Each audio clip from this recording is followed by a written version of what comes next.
Hello అందరికీ నిన్న చెప్పాను కదా సర్ప్రైజ్గా వెళ్తున్నామని. సో అమ్మ వాళ్ళ ఊరైతే వచ్చాను. ఎవ్వరికీ చెప్పలేదు. అమ్మకి నాన్నకి మాత్రమే చెప్పాను. మా అక్క వాళ్ళకి కానీ మా తమ్ముడికి కానీ ఎవరికి చెప్పలేదు. రానన్నాను అనమాట. యాక్చువల్లీ తిరుపతి వెళ్ళే ప్రోగ్రామ్ వేసుకున్నాము, అది క్యాన్సిల్ అవ్వడం వల్ల వచ్చాను. ఇక్కడ నూకాలం పండుగ కూడా అవుతుంది. ఎవ్రీ ఇయర్ అసలు నా ఊహ తెలిసిన దగ్గరికి మిస్ అవ్వలేదు. ఈ ఇయర్ మిస్ అయిపోతాను అనుకున్నాను కానీ నూకాల తల్లి ఏదోలా లాక్కొని వచ్చేసింది అనమాట ఇక్కడికి.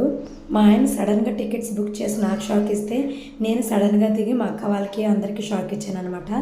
ఇంకే పుట్టింటికి వచ్చామంటే ఎంత హ్యాపీగా ఉంటుందో. మా ఇద్దరు అక్కలు తమ్ముడు ఇక్కడ ఉంటారు. మా పెద్దక్క మాత్రం ఒరిస్సాలో ఉంటుంది. తను కూడా వెడ్నెస్డే వస్తుంది. మా అందరి సంతానాన్ని కలిపి ఒక వీడియో అయితే తీస్తాను, మాకు ఎంతమంది పిల్లలు అనేది. ఇంక ఇక్కడికి వచ్చిన తర్వాత చాలా రెస్ట్ దొరికేస్తుంది అనమాట. ఎందుకంటే పుట్టిలు కదా, బేసిక్గా పుట్టింటికి వస్తే ఎవరికైనా రెస్ట్ దొరకాల్సిందే. ఇక్కడ నుంచి వీడియోస్ వ్లాగ్స్ కూడా ఇక్కడి నుంచే వస్తాయన్నమాట. And happy Sunday.